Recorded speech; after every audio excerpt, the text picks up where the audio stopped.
This podcast contains potentially adult language, adult themes, definitely drinking, and possibly sexual context. Listener discretion is advised.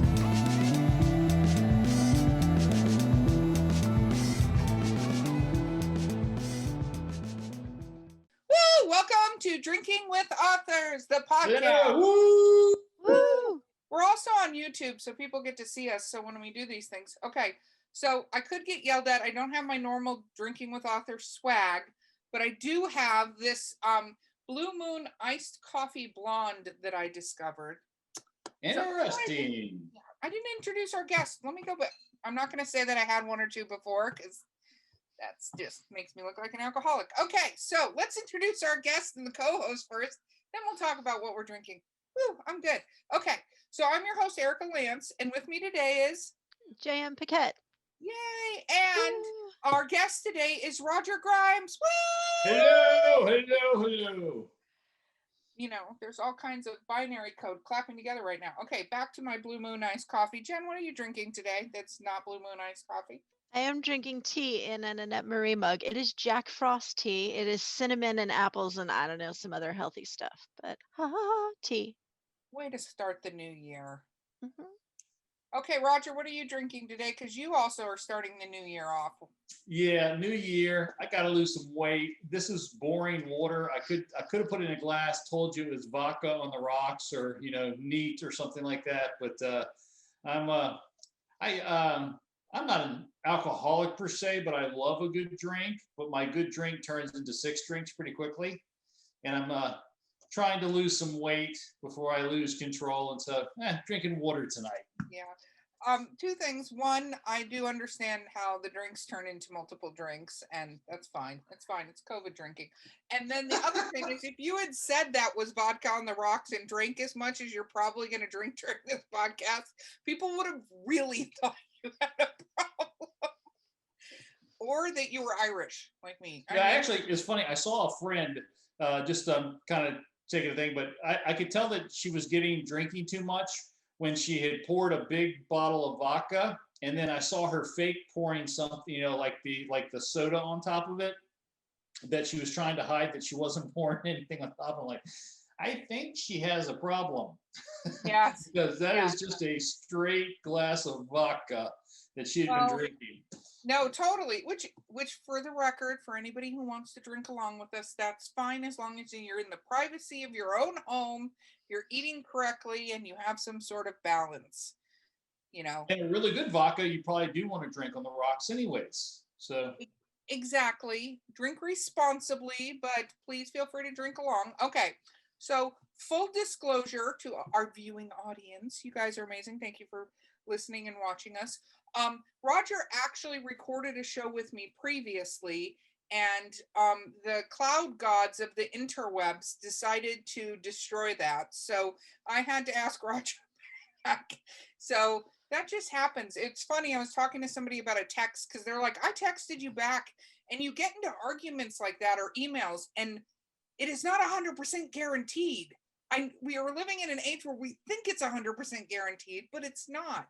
Because the files were there, they just, at about 14 minutes in, wouldn't play anymore. So we decided we needed more than 14 minutes of Roger Grimes, which I think so many people say, and then there are quite a few that might say they need less than 14 minutes of Roger Grimes, but we'll let you guys decide. Okay, Roger, talk about right now what you're known for writing, and then we're going to go into where you're going. It's a journey we're all going to take together.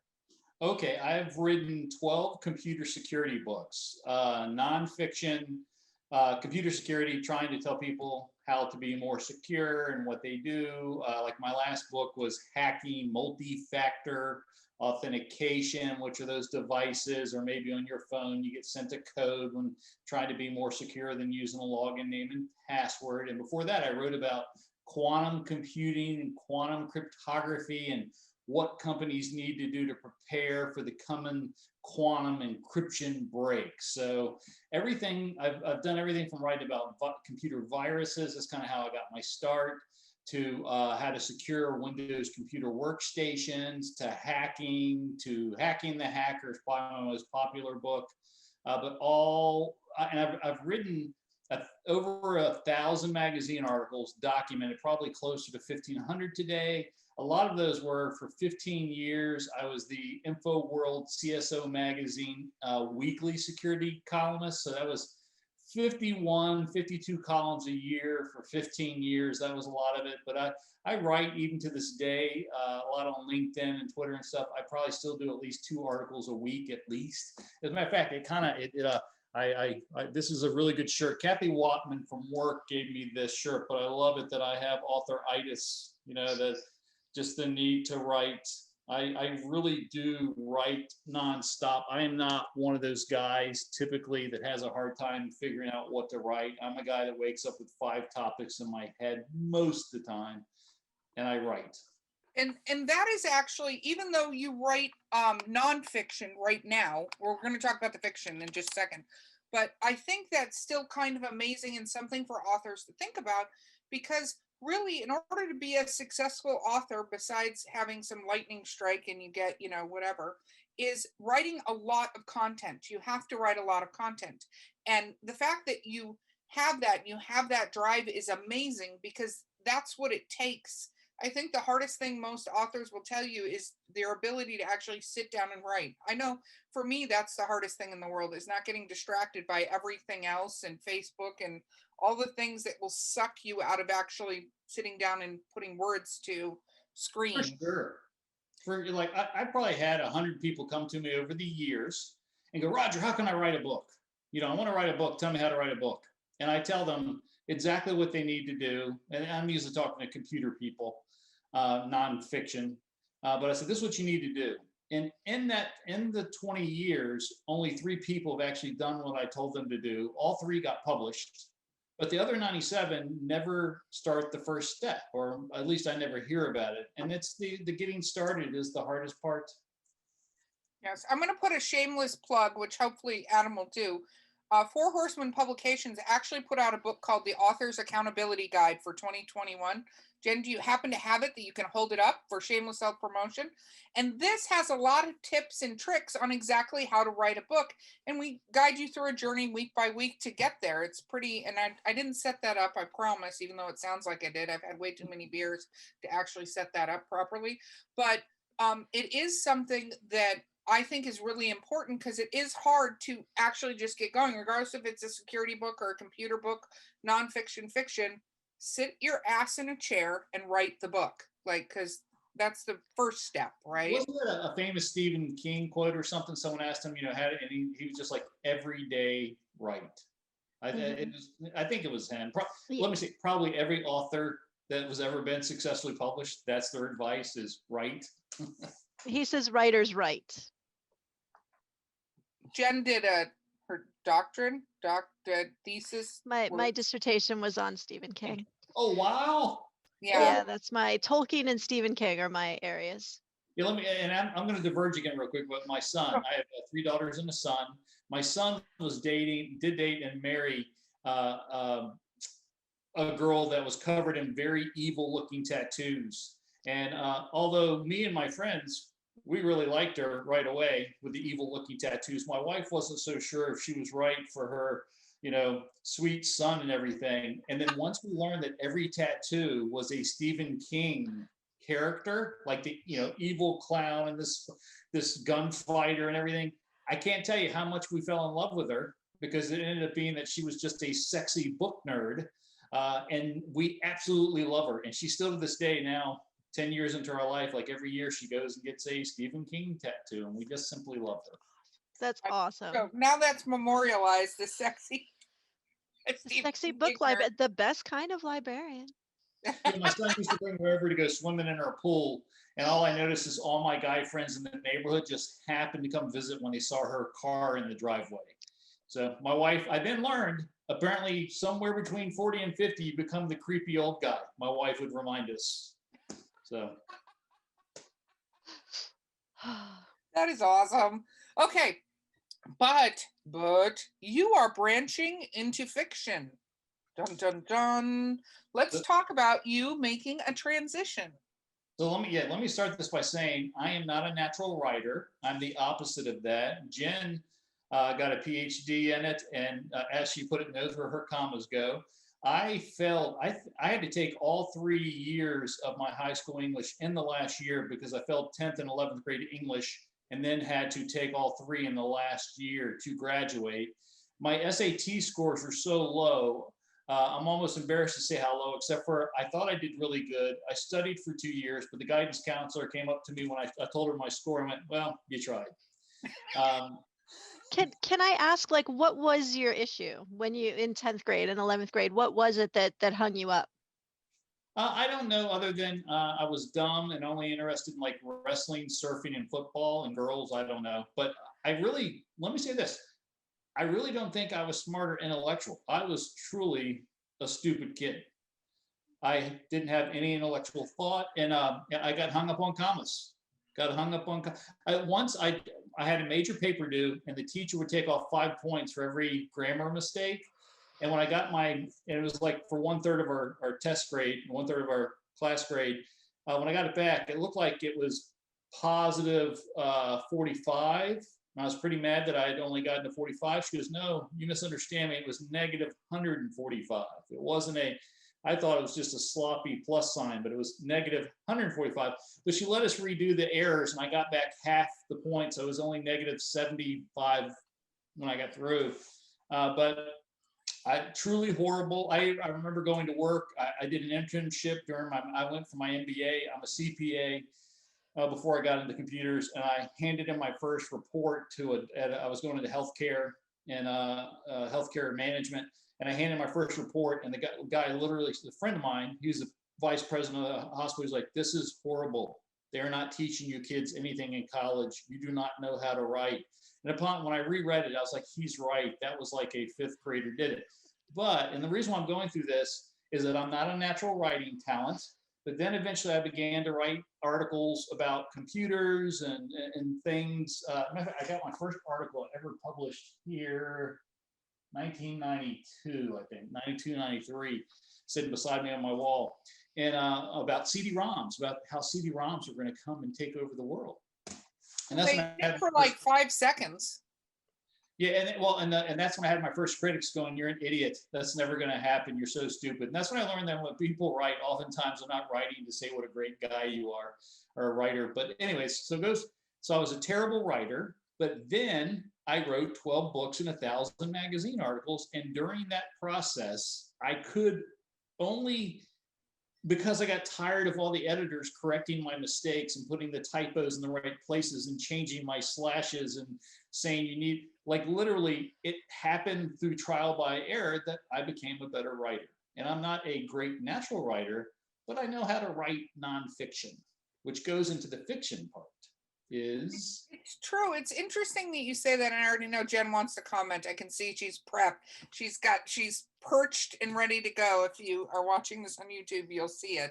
But I think what you said is very accurate, though, and great that you learn from your mistakes, because a lot of people, so many writers that we talk to in the community, take an editor's words as if they're some personalized attack on a person.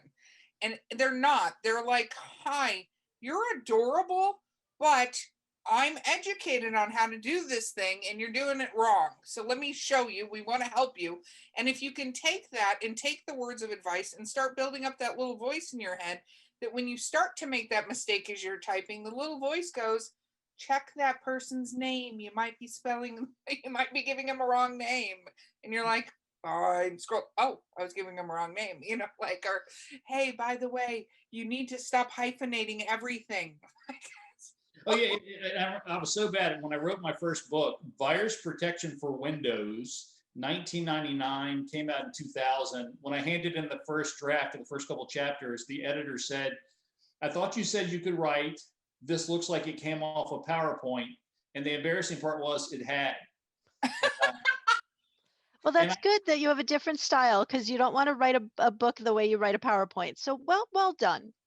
And let me say, so then I had to take he was so cruel to me. I'm not sure if I cried, but I might have cried. But when I got over being hurt, I finally realized and let me say, through the years, I've come to appreciate the tough, cruel editors. Like if someone isn't tough with me, honest with me, I don't use them again. The person that edits me in a tough, hey, you need to go fix this, and I picked it up. When I edit people now, I don't spend time trying. I literally tell people when they're new writers, listen, I'm going to come back. It's going to seem tough, but I'm not here to spare your feelings. I'm here to help you get better, to write better. I so appreciate, and the harder you edit me, the more I'm going to like you, and the more I'm going to use you.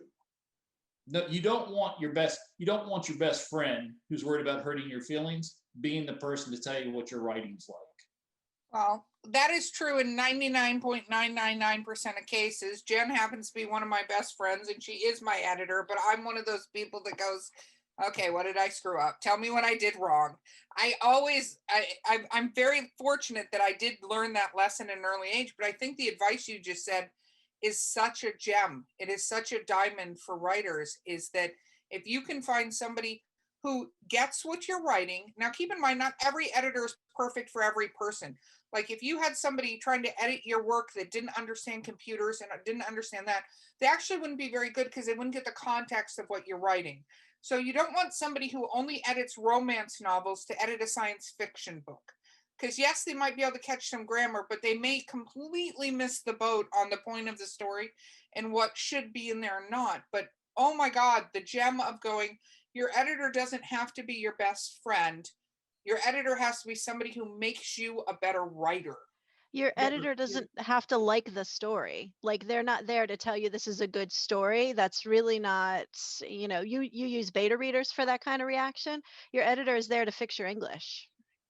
Yeah, or I love what you said, which is if both parties understand that what you're trying to do and they're not going to get their feelings hurt, that's really what you're looking for. It's the editor or the person. If the editor is worried about hurting that person's feelings and the impact on the relationship, it's not the editor you should have.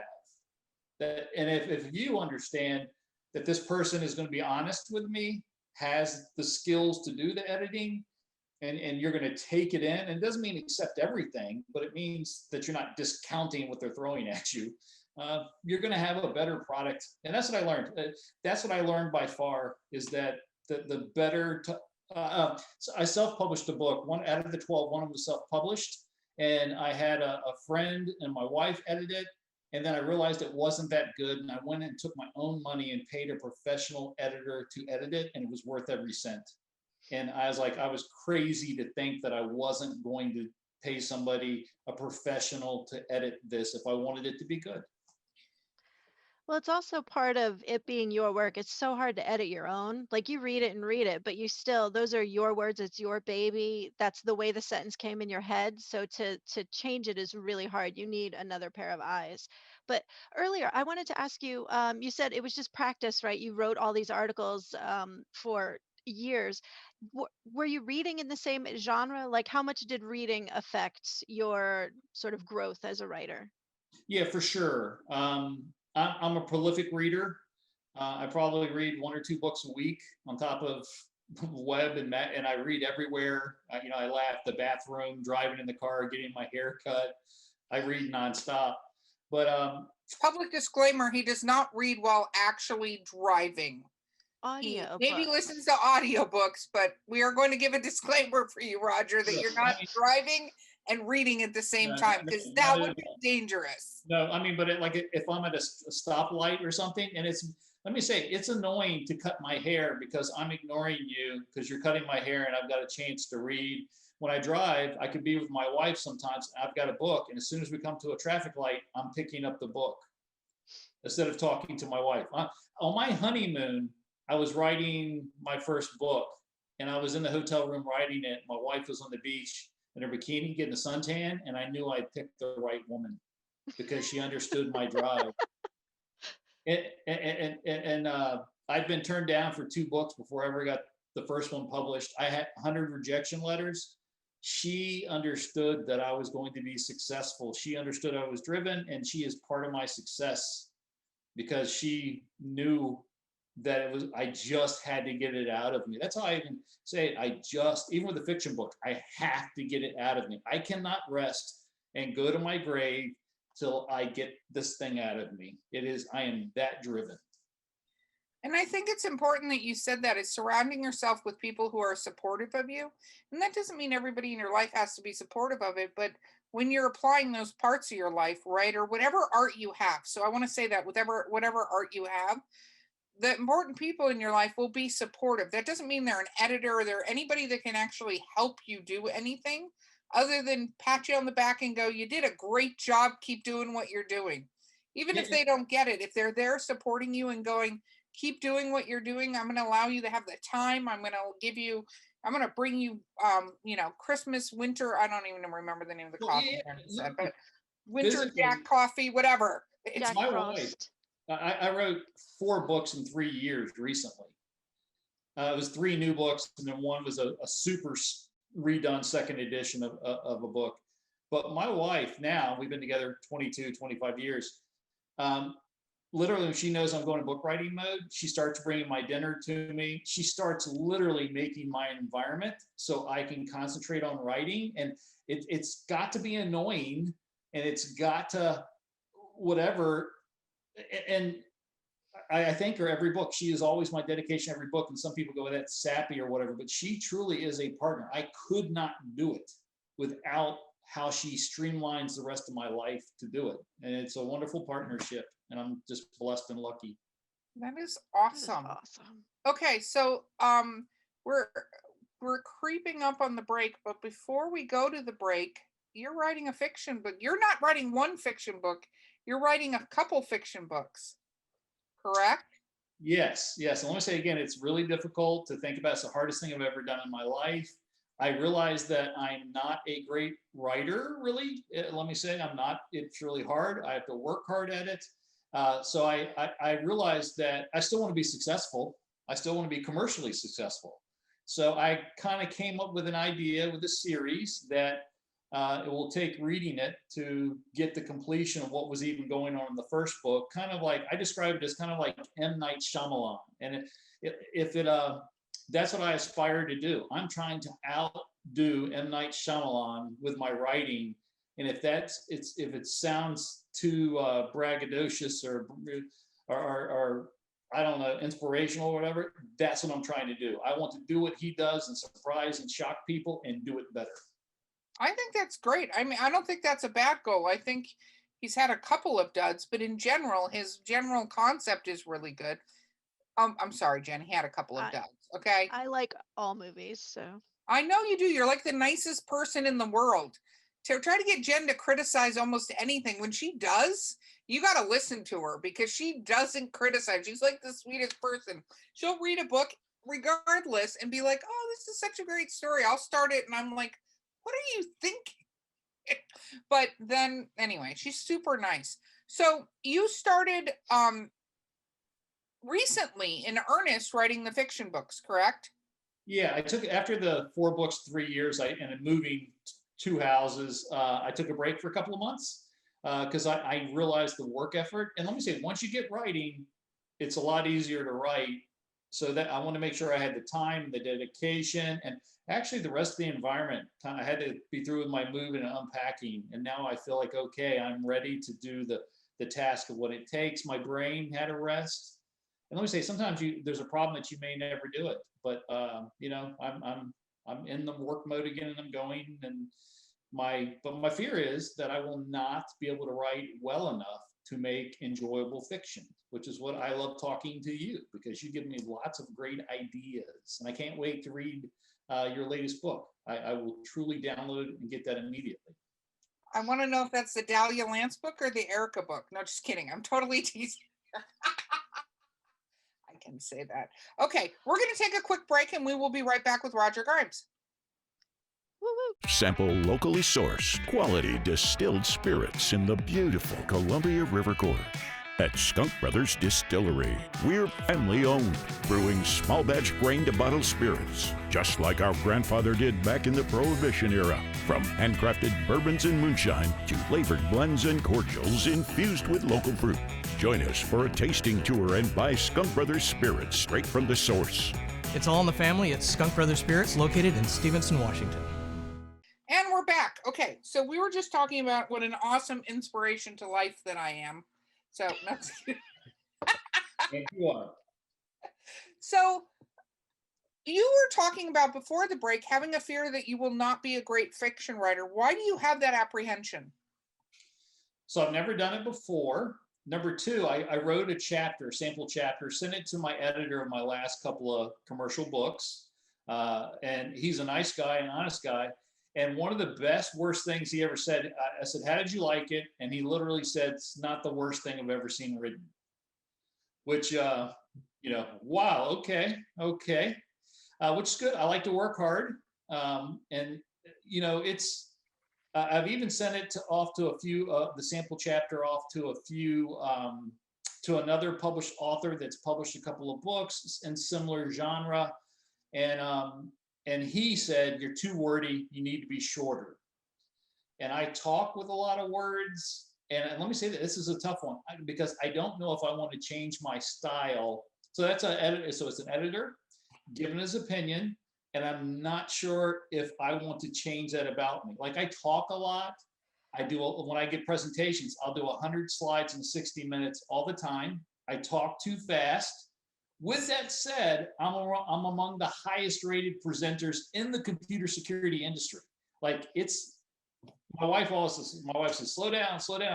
It's working after 25 years. It's working for me. And it may be that my writing style is the same. So I don't know yet. I'm wrestling. Have you had readers read it? Like, what is like other people who read it as a reader, not as an editor? Did they say the same thing? I haven't sent it out yet. I was going to kind of take one more pass on it and maybe send it to y'all or, you can totally, Roger, I already told you I'd read your work. I think the thing you have to realize is that the audience situation. So when you're talking about, and you should know this from your audience, from the books you have on the computer industry and stuff like that, right? Is you have an audience that is particular in the computer industry, and you have to but you're not writing to everybody. Not every information security officer. I almost used an acronym for that, and everybody's going to be like, "What the fuck are you saying?" Not every information security officer at a company reads your books and is like, Roger Grimes is the best person in the entire world. I'm quite sure some of them go, this is fucking garbage. Like, what is this? And that's true of your audience. So when you're doing what you're doing with this, the advice I can give you, and I'm sure Jen will jump on this bandwagon, is you need to find somebody who will be the right audience for your book to show it to before you take some of the criticism, because in a room full of 100 people, all of them could like your book, 10 of them could like your book, 10 of them can hate your book, or 50 of them could like your book, but it's because of who you populate the room with. Like if I populate a room only with sci-fi readers and then handed them one of my erotic novels and said, do you like it? I'm sure some of them would like it on the down low. A couple of them might be like, that's cool. But if I had a sci-fi book and I was handing it to them, I would get a much better idea whether or not they liked my work. So before you change anything about your writing style, which has been successful, and you are a best-selling author, don't change it until somebody who reads your genre regularly and is the audience you want to have goes, well, this is what would make it better for me. And then you decide whether or not you want to change it. Okay. And let me say, jump on for that. I was just thinking, like, there are so many different famous authors. Even my brain just went. It's like, do you prefer like the Hemingway style, where it's super short, that newspaper style, or are you the kind you love, like William Faulkner, who just goes on and on and on and on for pages? That's both of those are valid styles. They appeal to different readers. So you just have to decide. Who I love about Eudora Welty. Yes, there's good stuff in there. But then there are people who are like, you do right. They don't like that. So it just. Yeah, Hemingway we can actually. Talk about Tolkien, who's one of Jen's favorite in the world. And a lot of people go, he talks about a lot of walking and a bunch of trees. He loves to describe nature. Now, I will say I love Tolkien in my soul, but he is not my favorite narrative voice. There are other people that I think do prettier things with English. He has great lines. He has great characters. I love his world. I love his story. I love everything about it. But at the same time, I can look at it objectively and be like, if I were to read a Tolkien paragraph next to, like, I don't know, of course, now my brain is going blank. Someone like Edgar Allan Poe, in my mind, is prettier, but he's super long, he's wordy, so it's just what you prefer, it's your style. I like it. So Eudora Welty, my favorite story, and I hope I got the right author for the piece, but A Good Man is Hard to Find. Oh, that's Flannery O'Connor. Yeah. Oh, yes. Love her too. So Yeah. I like Flannery O'Connor in that particular piece. Thank you for correcting me. I should have. No, I literally was on a call today where we talked about Flannery O'Connor. That's so funny that it comes The coming up reason why again. I love her in that piece, although I could be wrong with this, not even female, I can't even remember now, could be leaving my brain, Yeah, is it's her. you read it, you start reading that story, and I think anybody reading it for the first time, your heart starts to palpitate. That grandmother. Yeah. I have my students read it, and it's different now that I'm online because of COVID and everything. But in the classroom, the first people who walk in the day when they've read that story, they're like, "Why would you do this to us? Like there's a mother and a child, and this is just, why is this story in this book?" And we're like, "Okay, well, let's talk about it." But yeah, that as you start to realize what's going to happen, it starts to move you. And so I have a twin brother, by the way, who's a much better writer than I am.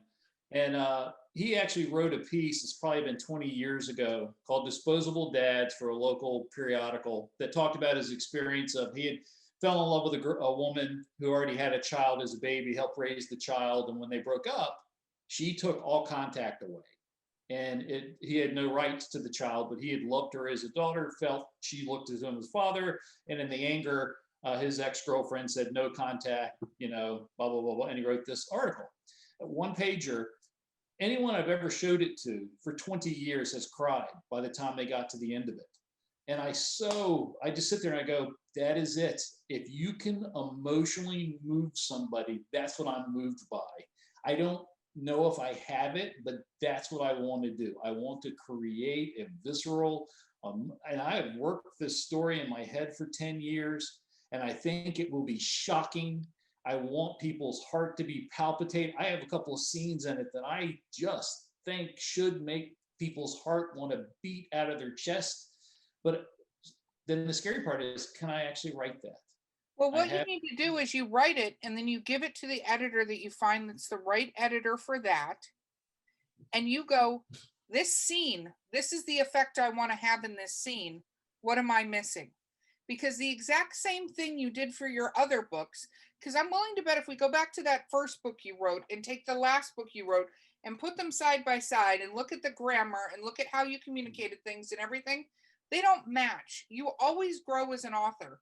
So that is where a story editor comes into play. I think it's a story editor. Jen, correct me if this is booze and I'm not saying it right, but a story editor comes into play and says, you go, this is what I'm trying to do with this. Does it communicate that? And you find your right editor that goes, not exactly, this is what I would change. And then guess what? You're going to learn from that and you're going to get better. Because I went back and I recently, last year or so, republished the first short story I ever published, right?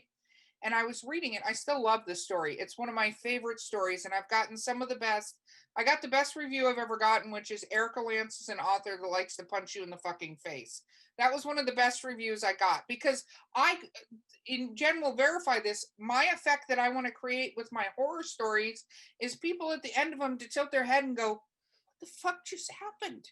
Like, want them to not be okay with the existence of what just happened. I don't want them to be like, that was a cool story. I literally want them to be like, I'm mad at her for how it ended. Flannery O'Connor. You cannot believe what she is getting ready to do. And all of a sudden you realize she's going to do it. And you keep hoping that there's an exit on the highway of where this thing is headed. And she drives an 18-wheeler through it. Exactly. So I know when I'm doing that and when people are reading it, and when Jen, as one of my editors, is the story, she knows that that is the effect I want to create. So she'll hand it back and go, not in a bad way, but with the technical things going, it didn't have the same punch that this had. But my point, before I get derailed by myself, is I went back and read that first story and then read the books I'm working on right now, and it's completely different. And I think Jen will tell you, being my editor for the last 10 years, I'm a completely different writer than I was 10 years ago. And I've gotten better and instead picked up new bad habits. Like, I don't make the same mistakes, I make all new mistakes. And so it's really exciting. So That's what makes it fun. remember that when you're writing, that's the job of the story editor, is to help you get to that point. And then when they show you the tricks, when you do the next book, you have those tricks and you can go, hey, I want to make sure this is this. You don't want to necessarily give it to a reader, because a reader does not have the same view and cannot necessarily tell you how to make it different. They can just respond to what happens. Yeah. I was going to say, Erica, another thing that you gave me. So I'm trying to make surprises and emotion. And when I first told you about this, we were sitting in a work situation, and it quickly veered off into our interest of writing. And I remember you gave me this great hint that is just brilliant, but I love, it's got to be great hanging out with people like you, and what you told me changed my way that I wrote this story. Yay! Yeah. So it was that I wanted this, I want to be M. Night Shyamalan, have these surprises in it, that sort of stuff. And what you told me, I thought was genius. And I've seen it in other writing since, and in movies in particular, which is, you said, put a little fact that they see it, they read it, it bothers them, and you keep on going. Yes. And boy, have I seen that trick done. And by the way, maybe that's another thing too, is when you become a writer, you start to look at writing in movies or whatever differently. Like, so I noticed that trick now. I went, Erica was so right. There's this thing so that when you finally reveal it, the person's going, yes, why didn't I see that? No, they do. It's the Fight Club. Like, that's the best movie I can show, where if you watch Fight Club, and I'm one of those people that, because of how I think, and it really annoys people that I'm with, I'm very lucky my present boyfriend does not get as annoyed by this. I can tell you what the ending of most things is going to be. I can tell you exactly, like, the whole story arc, not every single detail, but I can go, this is the end. And when I watch Fight Club, and there are going to be people who listen to this that are like, I figured that out. But when I watch Fight Club, and it got to the point in the movie where he goes, I just lost cabin pressure, I was like, what the fuck just happened? And I literally same night got to the end of that movie. I think it's brilliant. The book is brilliant too, by Chuck Palahniuk. Did I say his name right? Palahniuk. Palahniuk, whatever. I say his name badly. Of course, he's going to be on the show at some point. I'm going to have to say it correctly. But I got to the end of that movie, and I literally started it again. But there were scenes I paused, and there are exact scenes where they do that, where they go, you see Tyler Durden, for instance, or you see this thing, and you realize, like, for instance, you realize Helen Boehm Carter's character never really talks to him. Like, never talks to Tyler Durden. You never see that happen. And it's like, it's just these things that you go, how the frick did I miss this? And I think I was trying to make it such a surprise. I was afraid to reveal anything for fear that it would reveal the surprise. What you taught me is that part of the satisfaction of the reader is in giving them the little nut trail along the way, that when they finally go, aha, it comes flooding back all at once. They're like, yes. Oh my God, I can't believe I missed it. And that's a better surprise than me just putting, oh, it's not this, it's that. Well, it's funny because you say that, and a lot of readers will get more pissed off if you try to do a switcheroo ending at the end. A lot of readers are like, what the crap, six? Because when they're reading, they're with you on that journey. They are 100%, they're with you in the story, they're with that character.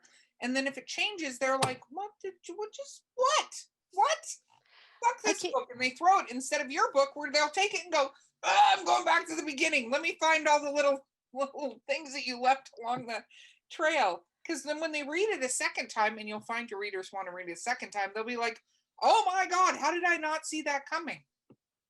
Neil Gaiman does a whole thing where he did comics for a while. So he said, when you're writing comics, you don't get to go back to the beginning. If you at the end you need a gun in the drawer, you don't get to go back. So he said anytime he's writing, he puts guns in drawers. So he'll put like a little nugget here and a little nugget there, and then by the end, you can explore all these other ones. So I always think of that, like, putting guns in drawers while you're going through the process, and then later on people are like, oh, I remember that part. Like, it's cool. Breadcrumbs.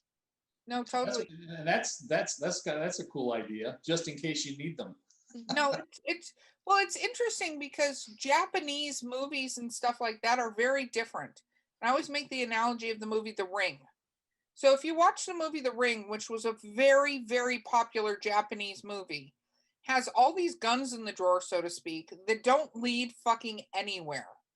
Like, they're just guns in drawers, and you think they're going to go to something. Don't get me started about the horses. They don't go to anything. They literally go nowhere.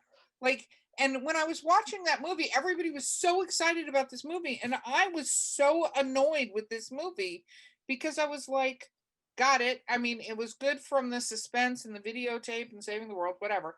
But there were so many of these things that they could have explored to make the storyline better, that they just talked about the gun in the drawer and then left the gun in the drawer. And I'm like, what the fuck are you doing? Like, you have all this great material to make this story better, and you didn't. And it was dumb, and I was mad. So all the people out there watching or listening to me talk about how bad the fucking Ring was, that's how I feel. But that's Japanese, like a cultural literary expectation. You're going to put a lot of guns and drawers. You'll have a lot of possibilities, and some of them will be explained and some of them won't, and it won't resolve, which is why Japanese movies, when they turn them into like Hollywood movies, as Americans, we're like, no, we need resolution. We need to know what happened. We need to know who lives and who dies. Like, we want the ending of a story. And Japanese stories aren't like that at all. Like, culturally, they're like, why do you need it explained? That the story is the important thing, not the ending. So it's just interesting to see what the audience is expecting. Don't do the Japanese thing with your book, Roger. Just do not. No, well, it's interesting. It's a trick because I know I'm not that great of a writer. I would, if I could describe my entire life, it's slightly above average. Everything in my life is slightly, if 100 IQ is average, I'm 101. I'm sorry, did you publish 12 books and 1,000 articles? That's not slightly above average, Roger. Well, I have a twin brother, IQ of 140 or 60 or 160 or something like that. Super smart, better writer. And what I learned through the early writing, I used to beg him, please help me. He was my early editor. One day he's like, no, you need to do it alone. You need to learn how to write, which was great. He broke the apron strings. But what I found out is that a hardworking average person can kind of equate to a really naturally talented person, and now, and also I didn't give up. Like my brother, I remember when he was getting ready to write a book, he sent out a letter. I think he got turned down 3 times and it emotionally hurt him and he didn't continue. I got turned down 100 letters. I kept them all. I had 100 rejection letters. And at no point did I not think I wasn't going to get published. I saved the letters because I knew I was going to refer to them after I was published. And that's what I learned. Average, super hardworking is the same as being brilliant. Not amazing, but if you put in your 20,000 hours, it turns into something. No, it's hard work, because here's the thing. You can be the best, most brilliant writer in the world, but if nobody reads your shit because you don't actually get it out. And what you talked earlier, something you said is true. You read how many books a week? 1 to 2 books a week, right? That's above average, but the average readers can read anywhere between 2 and 10 books a month, right? That's what readers do. And especially in a time like this where people are kind of confined into spaces, there's a lot more reading going on than people realize, because there's only so many shows you can binge watch on Netflix, you know what I mean? And so it's not that you have to be the most brilliant. I don't think I'm the most brilliant writer in the entire world. I don't think that. I think I'm very entertaining, and people enjoy my work, and I get a lot of feedback from my work. And that's what's important, is you don't have to be the best writer. You just have to not throw your readers out of the story because you don't understand how to write a sentence. That doesn't mean it has to be the best sentence in the world and quoted by, Gandhi and forever in the history books. But some of the best books out there with the most popular fan bases aren't the greatest books in history. Like, Sure. I bet if you culled together, Jen, earmuffs, if you culled together all the Tolkien fans that exist because of the movies versus and the books, the movies is gonna fucking win, hands down. There's so many people that think the movies are the Bible and not what's in the actual book, and never read the books or tried to read the books after the movies came out, and then didn't like that Arwen's not in the fucking books until the very end of the books. Like, and then are like, well, where the hell is she? She's the cool elf character. She's Like, in the appendix, Erica, in the appendix. I know she's in the goddamn appendix. I read the books, but my And point she's only in the appendix because the publisher told Tolkien that they would not publish it unless he put that story in. He was like, nobody cares about that. And they were like, yeah. He was like, well, I want 7 appendices then. And they were like, all right, as long as one of them is the Aragorn and Arwen love story, you have to put that in there. And he was like, all right, fine. So he included it because afterwards he got to put in his etymology section, his language history, all of his annals. Like, that was his deal, which is So so funny. needless But to anyway, say, though, when they wrote the movie and decided to put the movie in and decided to pick the stories from the book, because by the way, any book that ever changes into a movie, they are picking pieces of the story. Assume they're going to take about 7 pages from the book and make it into the movie, because they're never going to tell the whole story. But that's what they chose to put in the story, and then they put this elf, so then anybody goes to read it, they're like, where the fuck is the elf? but you're talking about a different audience. The people who read That was my point. fantasy, yeah, Like, the exactly. size of the audience. Your audiences are going to be totally different. Like Lord of the Rings, the movie is kind of a separate entity. It's its own thing. It is, but my whole point is that if you look at, I'm getting to my point. I If you hear look at the sales of Lord of the Rings compared to the sales of fucking Twilight, right? It's a different kettle of fish, and I can tell you from 50 having Shades read of Grey. Twilight. What? How did 50 Shades of Grey You become want to know the answer to that? I can tell you the answer to that. sex in it? No, it has nothing to do with sex. She wrote fan fiction for Twilight, and fan fiction is a whole arena that people don't realize is huge. Fan Right. fiction is huge. There are websites dedicated to it. So she started writing all these books as fan fiction, and then told all these fan fiction followers she was writing a book that was basically another version of Twilight. And when she put up her book for self-publishing, she got 3,000 pre-orders because of the fan fiction thing. So the publishers went, what the fuck is that? And by the time they bought it and started doing marketing, she was up to 10,000 pre-orders. That is why that book is out. It's not because it's a good book, because publishers didn't look at it and go, that's a great book, because anybody who's read it can tell you, no offense to all the people I might offend out there, it's a fucking terrible book. She has terrible grammar, and she's not a good writer. It's like a 6th grader wrote it. What happened is it went out there and it had momentum. If people start talking about something, it's kind of like anytime, for the most part, our Oprah recommends a book, everybody fucking buys the damn book because Oprah recommended the book. It could be complete garbage, which she's unfortunately learned. Some of the books she's recommended are complete garbage because they're written by people who didn't experience the things they actually wrote about. But you get enough marketing momentum, that's what happens. Again, you can be a good writer. You are a good writer, Roger. You're a good writer.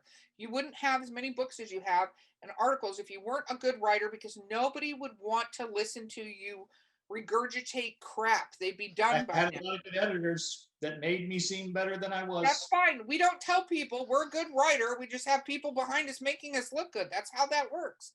But you are a good writer because you wouldn't have gotten as far as you did. You don't have to be the greatest writer in the world. You have to be entertaining. You have to entertain the people that are reading your book. And that is my soapbox for right now.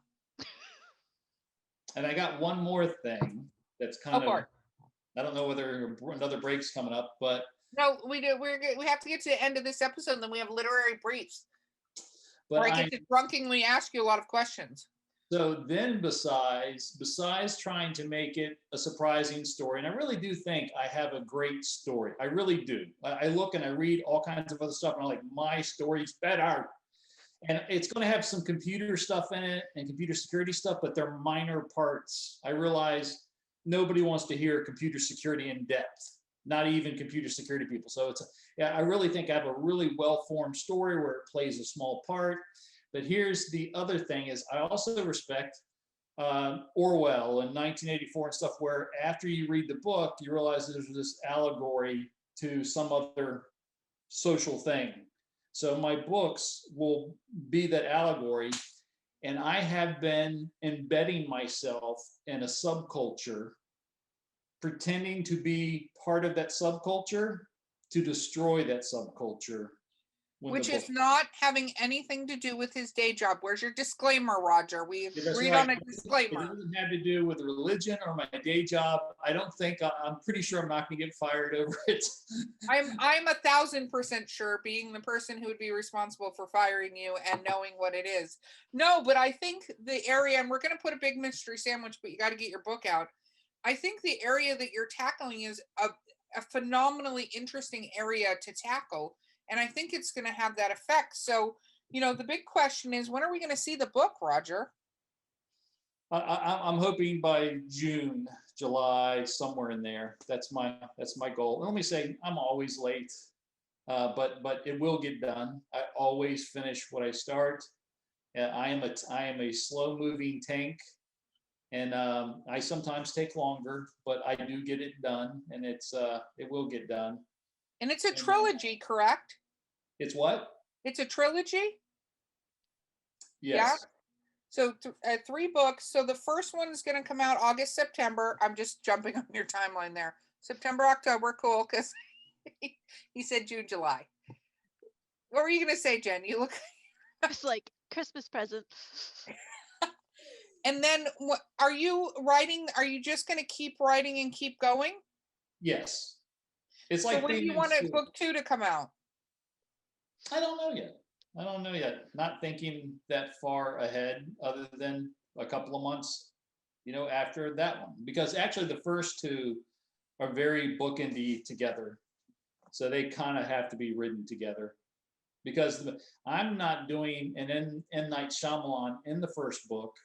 My surprise is the second book, is that the people that read the first book and then read the second, they're going to be people that hate me in the first book. It's going to be the exact opposite by the time the second book comes out. The first people will understand, and the people that cheered me in the first book are going to hate me, to the point to which my life could be threatened. I told my wife, I think we might need to get a gun or something to protect me. And she said, maybe you shouldn't be writing something where someone may want to kill you. And my response is, I can only hope, because that means we're going to have some type of success if someone's trying to kill me. And it would not be the first time someone's threatened to kill me from something I've written. That's, after 20 years, ho hum, I've motivated people to kill me for, before. And I once wrote an article on who has better security, Windows or Apple Macintoshes. And I did it as an experiment. The first one I wrote, who has better security, Windows or Apple, I wrote very neutrally, hey, here's this, and it ended with, hey, both are secure as long as you do what the manufacturers tell you to do. That got like 50 views. I then waited a couple of months and I wrote the same article, but I entitled it, Windows has better security than Apple. And I wrote it with this incredibly subjective view. It got 500,000 views, and somebody that wanted to kill me. A woman wrote to InfoWorld and said, if you will kill him, I will sleep with you. And then I wrote her and said, hey, you're being a little bit tough there. You're actually suggesting a felony. She's like, I hope they do it, and I hope you die. And that was the least of her issues. But anyways, I was like, hey, you're getting a little bit irate. This is just computer stuff. But and it even went further. I called the FBI. She ended up being a woman that lived out, and I shared this last time, and I saved it just enough. She lived in the woods. I'm not making this up. She lived in the woods in 2 like tents. She got her Wi-Fi from a jackrabbit storage shed that was nearby on the other side of the woods. She got her electricity by stealing it, vampire tapping it off a highway sign. And she lived naked inside of 2 tents. She was threatening to kill me. And literally, she was truly crazy. And if you said to her, hey, you're being crazy, she had a fact for it. She had a FAQ document that showed that she truly had been declared with all kinds of mental health issues. And she had from the age of 4 till like 30, all the time she got committed to a psychiatric center. But she'd get kicked out because they ran out of insurance money, or she slept with too many doctors or patients. But I thought that was really creative, that she actually had a fact document. And you're like, you're crazy. She's like, yep. And she was. But anyways. Wow. And an Apple supporter, clearly. Yes. Well, and then my wife. Don't piss off Apple supporters, Roger. That should have been the moral of that story: is don't piss off people who are Apple. They're weird. No, just And kidding. my wife was going, you must have done something else to her. You couldn't have motivated this female to want to kill you simply based upon that article. And I'm like, And now I get probably an email once a month from a paranoid schizophrenic that now, this is pretty normal. There's a lot of mental health issues out there. No, it's true. You never know what's going to set somebody off, and you never know who's going to be a stalker and all those things. I always tell people that. I'm like, you have to, remember that people are going to perceive you the way they decide to perceive you. So as you become, and you don't even have to be super duper famous, as you become out there, people can pick up something and become obsessed. And I love that's how we're ending this podcast, is talking about stalker fans. Yeah, I wrote. How can we find you? 1,500 articles for 20 years, and they write me to talk about. They have something in their computer nobody can find. The computer and everything, all the electronic devices are spying on them, and they've taken it to the computer store and they've had their computer friends look at it, and nobody can find it. So they're emailing me with help to find. They'll have a really common story. Many times they'll say stuff like, and my boss is spying on me when I go to the bathroom, and I've got this computer, and no matter, I got a new phone, and they immediately infected the new phone. I got a new computer, and they infected the new computer, and they, my car is listening to me, and pretty quickly there seems to be some commonality in it. And the only thing I thought is I should start like a web store that focuses on selling like anti-tinfoil hats and stuff like that, because I think I could make some money. I think you can make a lot of money. I don't want to talk about the weirdos that you're going to end up bringing in and around you if you do that, though. There's already stuff on Amazon that you can buy. And then people are like, but my phone doesn't work anymore. I'm like, yeah, because that's what you bought. Oh, we gotta love product rating. Okay, so Roger, your fiction book isn't out, but if somebody wanted to find all of your very cool books on information security and hacking and cybersecurity, how do they find you? Amazon, probably. A lot of my books are done by Wiley and O'Reilly, and but Amazon has whatever ones are still published. A lot of them got unpublished, and there was some type of lawsuit years ago where the early ones ended up going to Amazon, and they were giving them away, and there was some big lawsuit, and through the publisher, I was made party to the lawsuit. And then I was given, I think, a check for 13 cents that covered 3 books that Amazon just gives away for free. But everything that's kind of still being published is on Amazon. Very cool. And 13 cents. I mean, that's actually pretty big bucks in the publishing world. Not gonna lie. No, I'm just kidding. I got a form letter from my agent. I had a book agent for one of the books, and they sent me a thing saying, "Hey, we forgot to take our 20% cut." Oh my goodness. I just sent the whole check. I'm like, it's here. I spent more in the stamp, but I thought it was just a matter like, you can have the 13 cents. But it's obviously a form letter, and they hadn't put in the system, don't kick out this form for this cut. So I was like, you can have all 13 cents. And they took it. Of course they did. Of course they did. Oh my God. Okay, you have been fabulous. Thank you so much for coming back on the show. This has been Drinking with Authors. I've been your host, Erica Lance, J.M. Paquette. and we'll see you next time. Bye, everyone. Yay!